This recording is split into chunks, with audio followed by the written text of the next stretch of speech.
start off with the jargon of the day. And you know that I've really been challenging myself this year to take on all the jargon terms that we have not done, that are the ones that make me squeamish, that make me want to run screaming down the street with my hair on fire. And today we're going to continue that. Woohoo! And then we'll get to a whole bunch more fun.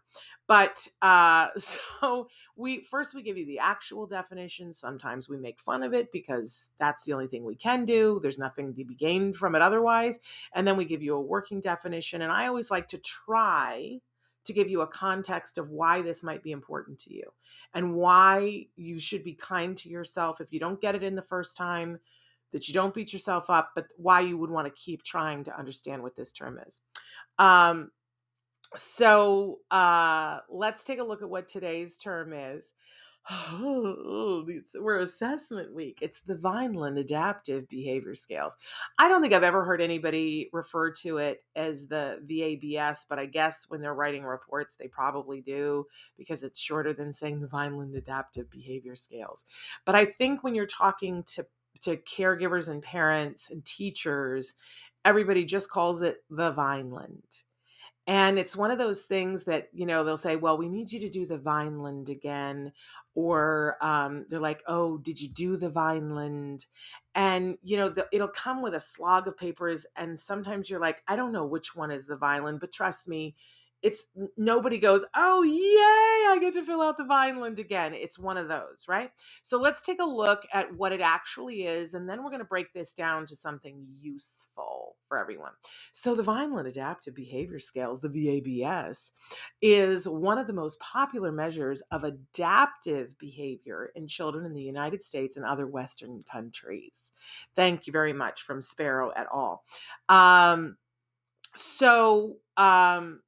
Okay. Now, I don't know about you, but I'm no closer to knowing what it is, except if you're paying attention and like really tuned in, you know that on Monday, we talked about the VB map, which was looking at the language operants. What's the language in the child or the individual? And now we've got a clue here that this is about the adaptive. And if you don't know what adaptive is, though, you're up a tree, right? Then you're no closer to knowing what it is. But don't worry, we got you. We're going to break this down. So let's move on to our working definition here. And in our working definition, it's a very common survey that parents will be asked to fill out about their child's ability to perform age-appropriate life skills. And often the child's teacher will answer questions as well. And they will take the teacher's remarks and the parents' remarks, and then they'll put them together. There's a whole... You got to take classes to know how to score a Vineland. That's a whole other Oprah, right? And as parents, if you're a parent, you don't have to worry about that. And if you're a professional, you'll be trained on how to do that. And if you're a teacher, you're just like in the parent category. It's a slightly different survey that you fill out if you're a teacher than a parent, because obviously some of the things that you do that are adaptive are those life. So think about dressing and toileting and, being able to, and it's on a sliding scale of what's age appropriate, because one of the things eventually would be being able to take care of your own medication. Well, if you're 4, we're not going to put you in charge of your own medication, right? So it's across a lifetime and the kinds of things that you do. And there are some things that you'll need to do for life skills, both at home. You're going to go to the bathroom at home, and hopefully you're going to go to the bathroom at school too, right? But there are other things that you may not do at school. I think the average child who goes to school is not taking a shower at school, because that's not part of most elementary schools. I imagine that it's a part of some of them, but not most of them. So that's why the tests are sort of different. So let's get down to nitty gritty here. This is one of those things. The Vineland is something that very likely, because it's so popular, if you are a parent of an individual on the spectrum, you're going to be asked to fill out the Vineland survey once a year. Not more than that. You shouldn't do it more than once a year, but there comes a day where they just throw a bunch of papers at you and they go, please fill these out and bring them back to us, right? The Vineland is one of those that makes us all go, oh no, not this one again. Because the scoring for it, I think, is First of all, the questions are really hard and it brings up all the emotion. Can we acknowledge that? That when we have to sit down and fill out a survey that talks about what our child can't do, that is never going to be fun. Boom. Never going to be fun. No one goes, yay, I get to talk about the things where my child still is behind, you know? So I think first of all, we have to acknowledge the emotions, why we don't want to fill it out. And this seems to mystify the people who give us the test. They're like, why? It's not that big of a deal. Oh, wonderful. Well, like then right now in front of everybody, why don't you try on 35 bathing suits? And I'll say to you, it's not that big of a deal. What's the big deal, right? Because you have emotions about it, folks. That's why it's a big deal. And because this is the hard stuff. Nobody wants to focus on where the deficits are. However, there's a reason why we need to do it. Because I know a lot of parents, myself included, that we avoid then. They give you the packet of papers and then 2 weeks later they're like, do you have the packet? I don't know where they went. Do you have another packet of papers? I've done that before, right? Because I just didn't want to do it. And what I learned along the way is that I have to first acknowledge the feelings and go, yes, this is how I'm feeling about this. But I still need to fill it out because it's what's going to help my child. I literally had to talk myself through it. And you know what I would do when I would get the papers, when they would hand them to me?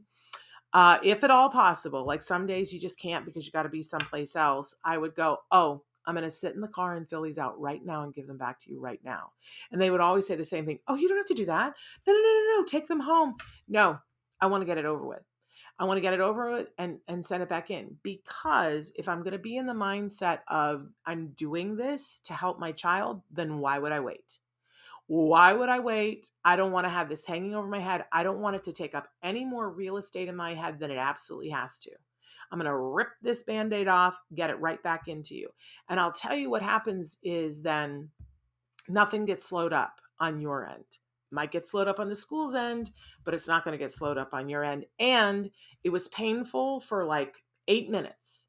And for me, I want to be painful for 8 minutes, do it, hand it back in. Now I'm 8 minutes done. Otherwise, it can be painful for 2 months where every day I think, oh, I haven't filled out that Vineland thing yet, right? So that's what I got used to doing, was saying, no, I'm going to sit right here. And, I'd give my son my phone, so he'd play a game on my phone, and I would go, turn on the air conditioning, fill it out, boom, here it is, it's back to you. So that's one thing. And that's how I was. You could be, you could feel entirely different about it. It's totally up to you. But I would also reward myself afterwards and say, I did something really good today for myself and for my child. I did it fast. I did it right. And I did it on behalf of my child and in honor of the fact that my child needs this to make progress. So I get a reward. And I would decide on that day what the reward was. And it had to be something that was good and worthwhile, because we learned yesterday from Dr. Grampuchet, it's what maintains the behavior. It's what convinces us, oh, yes, it's better to get the paperwork done and get it over with. We got to give ourselves a reward. So make sure you don't skimp on that. Make sure that you give yourself a big reward, because that's big doings when you face that sort of stuff and get it done and get it in. Woohoo, right? Now, here's the other thing. The other thing that we don't love about this particular one is that we don't always know how to answer the questions, because the questions, it's one of those that's in the category, it makes a statement. My child, is able to use the toilet successfully. And then you have to score it always, sometimes, never. And you go, well, I don't know. Right? And usually it's between two, because there's a long distance between always and never, right? If your child has never been able to sit on the potty and do anything successful, then that's pretty clear that it's a never, right? Because if they're able to do it, they've done it once, then that's a sometimes, right? But it's sometimes hard to know, it's hard to know, is it a sometimes or a never? And I'm just going to tell you, be absolutely literal about it. If they've done it once, sometimes. But then there's a jump between sometimes and always, because it's like, well, he does it pretty consistently, but every once in a while we have an accident. And I want you to take that one pretty literally too. And here's the litmus test for me. Because I always say to myself, do we still need to be working on this? And if we do, then I'm going to say sometimes. And sometimes that feels like it's not fair, like it's cheating your child of the glory of the progress that they've made. But here's another thing that I would like for you to consider. If you are in the phase where you are still actively seeking help on these things, err on the side of caution and put sometimes, not always. Because what you're saying when you say always is, I don't think we need to work on this. I don't think we need support for this. I don't think we need anything extra. That's the message, powers that be. Now, a time when your child is doing better, if you're doing all of these things, your child gets better at some skills. And eventually you go, we don't want any more support with that. Think about that. Think about that day and how exciting that is. And when you are making the shift from wanting more support to less support, then I would tell you to err on the other side and put always. So here's my example, that if you are trying to get a one-on-one aid in the classroom and you're not sure whether to put an always or a sometimes, because it's like sketchy, put a sometimes. If you are at the point where you want your child to go into general education or you're getting rid of the aid, then you would err on the side of saying, yep, they can do it all the time, because they're going to look at that paper and they're going to decide how much support your child needs. And I will tell you, they will use it against you, what you put on the piece of paper. I know I shouldn't tell you that, because that's going to make you stress out about, oh no, what if I put something wrong? But if you follow what I just told you, you'll do just fine. Remember, are you asking for the support? If you're asking for the support, put the lowest one that you think fits. If you are asking to get rid of support and you want a more inclusive environment across the board with less supports, then you would err on the side of putting the one that's higher.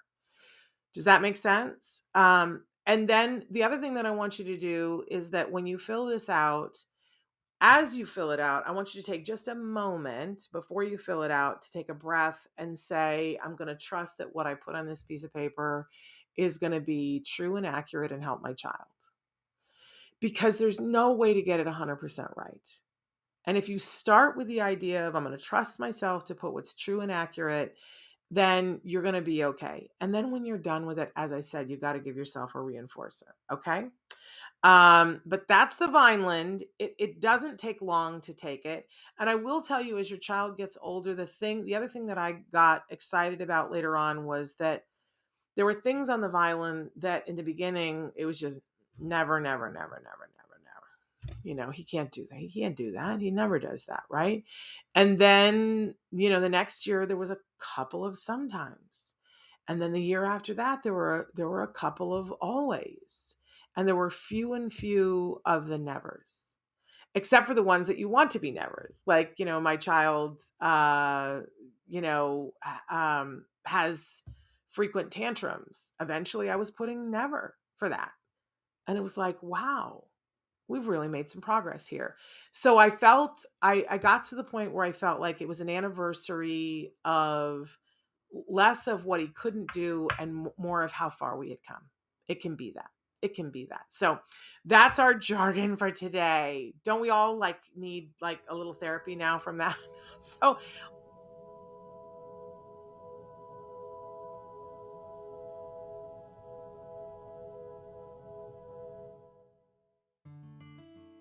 thanks for watching Autism Live. If you found anything helpful in this video, please give us a like. In fact, make sure that you smash that subscribe button on YouTube and give us a like on Facebook. You can also follow us on Twitter and Instagram for important updates. And please download our free podcast wherever you get your podcasts. See you next time. Until then, give your kiddos a hug from me and one for you too. Bye-bye for now. To subscribe, click here. And if you'd like to check out some more of our videos, click here.